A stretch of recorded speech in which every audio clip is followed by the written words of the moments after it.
tukutira mu nsisira n'agamba Alombe tuyimiriza emmere muliye naye ndi gwani singa nkubuuza mirundi wa mujjanja bakogo waleetako aspirin emboka entokotabuto kusibwange tubyogererayo.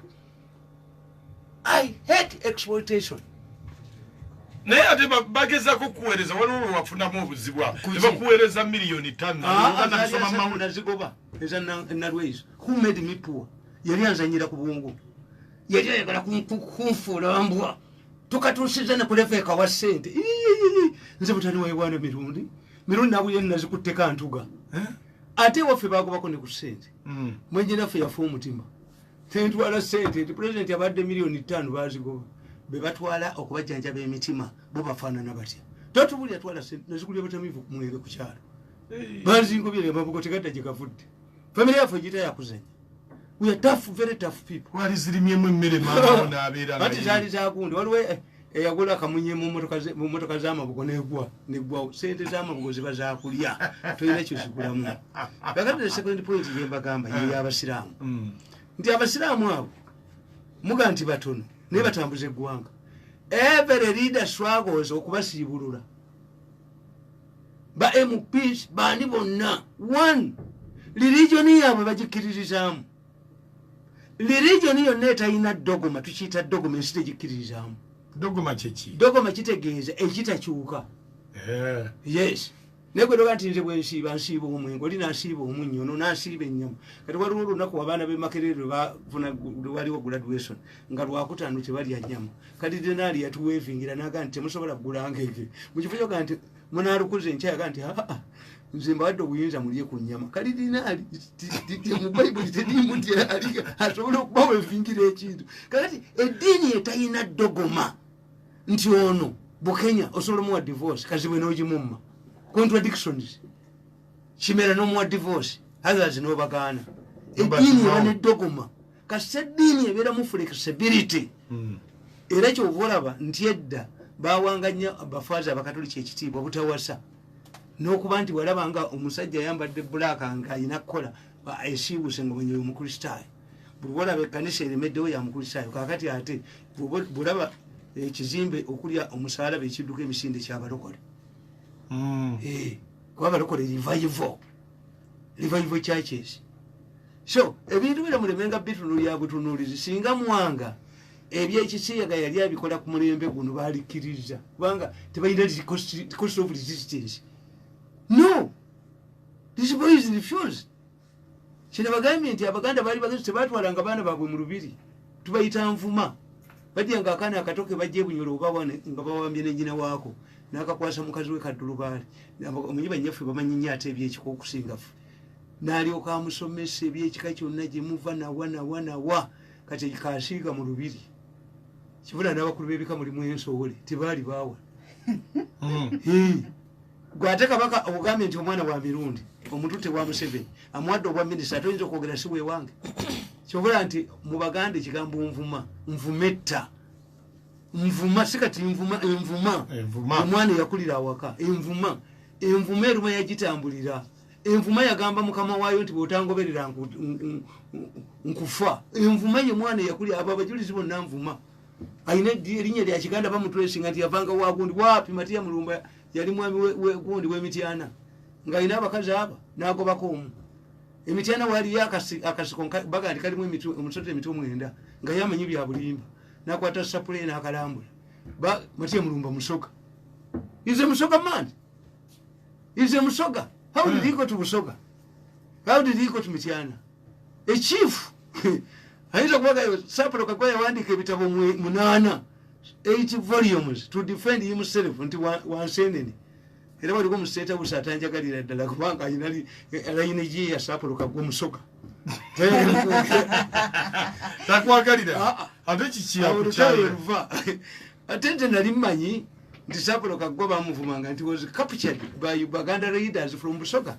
Sapolo Kagwa is Musoga era yagula printing press n'akuba ebitabo 8 ebyekika ky'ensenene era ino omusajja Ananiya Ssentongo yamuseekako omusango gw'okukwata omukazi nga w'amawulire aleme mugira nga bino bebagana abamawulire okwogera ebita bya leero. Sapolo Kagwa yalina omusajja nga muyita Ananiya Ssentongo Anania Sentongo yalina olupapula lw'enjuba ebiresi yamukuba n'amukuba n'olupapula n'aluwera wano ne balukubira e Nairobi nga gye luva okutuusa Sapulo Kagole yagaa nti kanteka omukazi Sentongo mutega omukazi era akatabo kankayina singono abaddewo n'akandeetera n'omuvubuka akatabo kena bawandiikidde how mafias use sex scandals to malign their target ono omusajja gwe badde batwala naye ate mwana wange sibalabako naye erinnya lye linsanyusa nnyo basera bake kuba ndowooza ndabooza abanyarwanda nabaki okusera tebakirina basera bake ndowooza abagenda okusera bagenda batono kuba abake be batono it cuts across abake be batono basera bake badde bamututte nembandikira akatabo ako nembabuula nti omukazi omutuufu ayagala okugamba omusajja nti njagala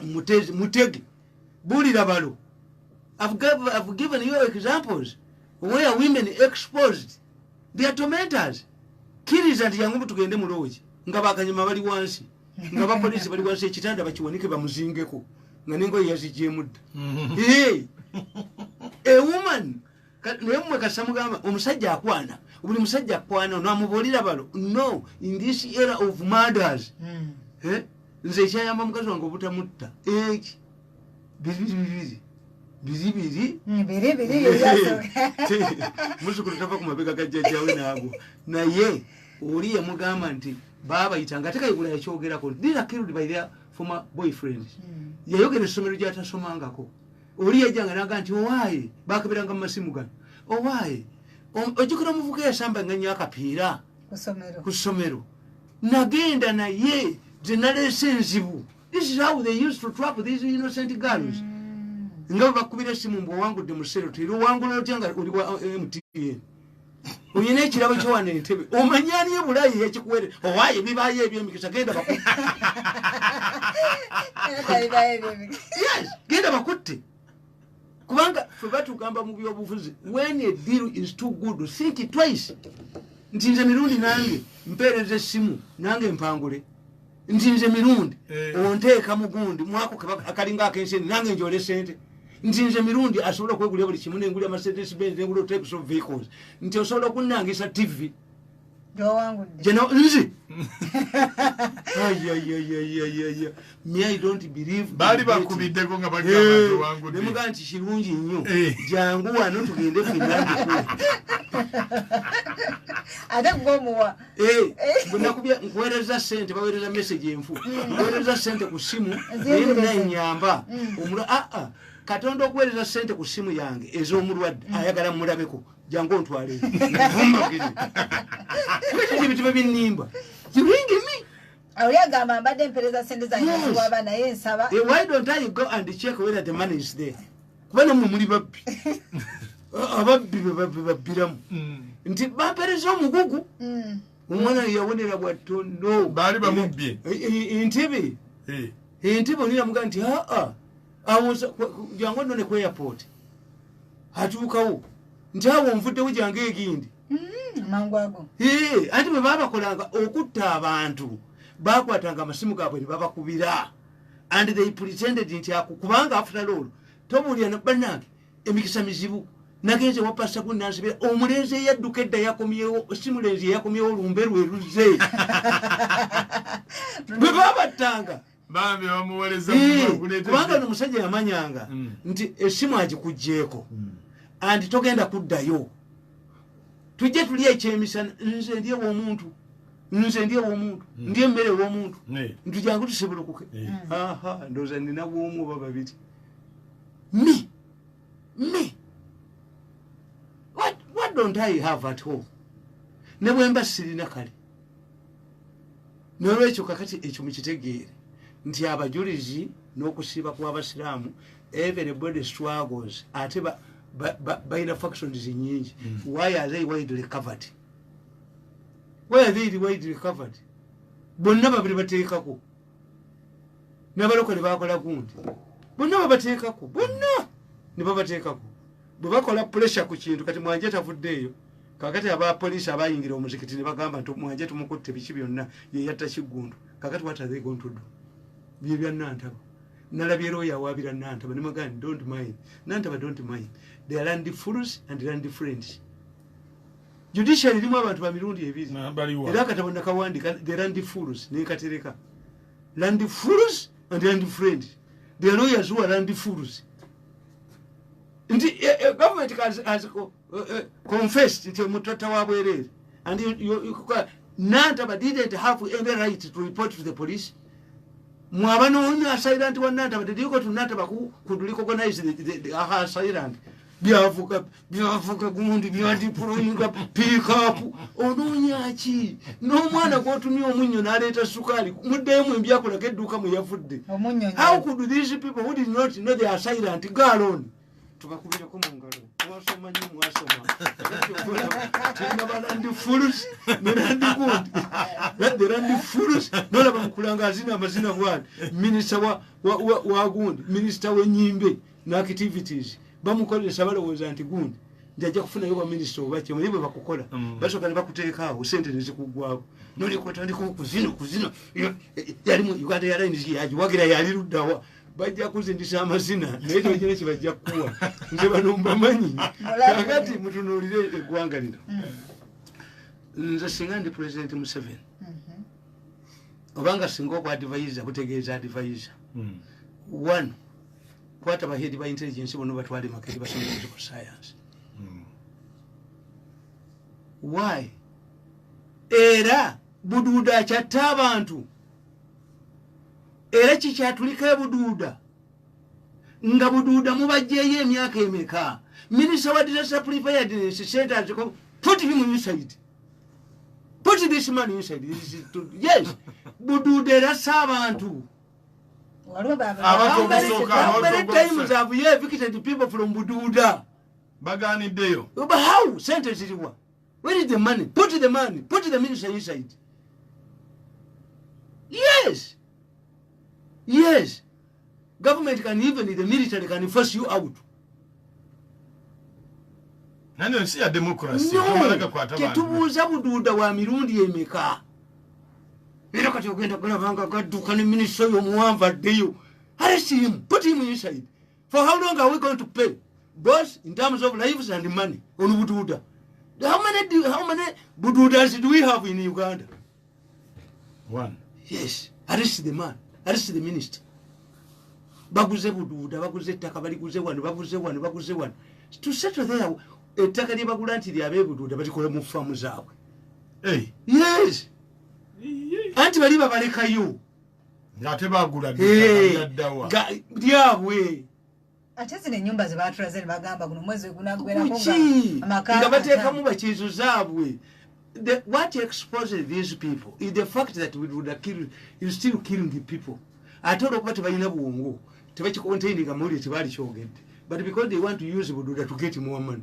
Kyennabagamba nti teri musajja alina magezi mu mutwe agamba nti Kano atuukirwako ebyama bya land forces tumusibye kubanga akettera Rwanda. Monitor bwe yali kikubye baali gyefuulidde ne bakuba mawulire that man is on a different case. There is no way a senior operative in our army can be a spy, can spy for another country. We have detective mechanism. You protect it. Monitor mwali mutadde ku bunkeko mukunganya nadduka. You protect it.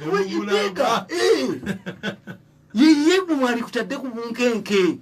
Monitor nekola apology fe Paulo Muwanga nga bayekera bakuba base Kakoge. Bayekera ba Museveni. Nga tujja tukikuba mawulire abayekera be bagireeta. Buli lupapula lwonna muno nga bwani ate twali bangi nnyo. Ha Paulo Muwanga nga atuyita. Nga tukanti story abayekera babakubiddewa tikakoge. Yamala ndatuwa kawunga n'ennyama. Bamuli mwina nnyo ekitiibwa era bwe yakolanga bwe yabanga agenda okusiba nga amala kuwa kawunga na nnyama. Sekawungu bamutwalira, Sekawungu ne Sekeba babatwalira mu benzi eruzira. Baakuba sitole investigate ministers were tukijerabiranga. A letter to the editor, Baba Yolirawo. When you talk about media freedom, we laugh at these people. A letter to the editor causes Sekeba, and they were never tried. Muwanga yatuteeka ku kazinga.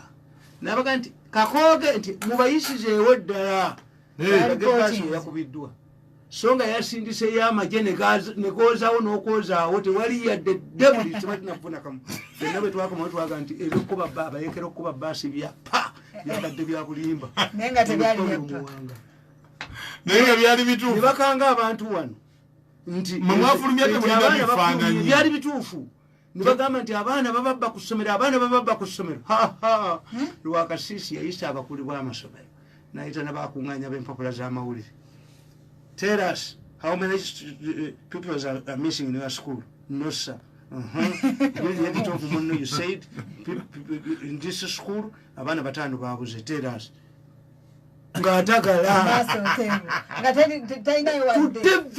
Lwakasisi bwebala babano basekana busesi kubanga bano batya nti buli kintu kyonna bakyagalamu ssente tebasolovinga problem nti we cannot solve the Buddha issue nga muntu amutadde ku nninga nedda erina kuba ya ssente perpetually. We cannot solve the issue kuba bano baga katukole faamu mu Wakiso nawa ebintu byaffe ente zaffe zijjira ku loole will be cheaper. That's why Nantaba is being hit left and right and center. Naye abagula amata agamu ate bemugubye mu kibuga munageeguza kwa president Museveni akugamba nti omuganda we Kampala agula amata agange customer wange kati mumugoba abantu mu mpigi mwonna nti enteza mukole farm niya Kampala munageeguza. Do you think these people bemugobye mu ttaka nga tebalina gye balaga are we not going to get a mawumawu where people are fighting back to reclaim their land? Short-term thinking. Kumpi no. This cannot be a long-term solution to issues. In fact, the holiday Zentulian Museveni, Nemutulianga, Tito Yugoslavia. Tito Mukolesha. Ngatava ngasimu Sabia kabire nene. Abasabia bayina kayira waabwe era ne bamuwangula naye Tito bwe yava mu ggwanga eryo naafa Yugoslavia kutukamu amawanga ataano. Yes, that's my fear. Nti obujuzi ate ne intelligence tebulya president kituufu. I cannot waste money on Bobi Wine. Bobi Wine is a creation of government. Even if you kill Bobi Wine today and other Bobi bana abaana abaagala change si ba muntu. Era Bobi Wine n'amala avuya nga bwavuya ne mama Kabadi. Mama Bubadi n'avuya naye. Wamera w'omulala.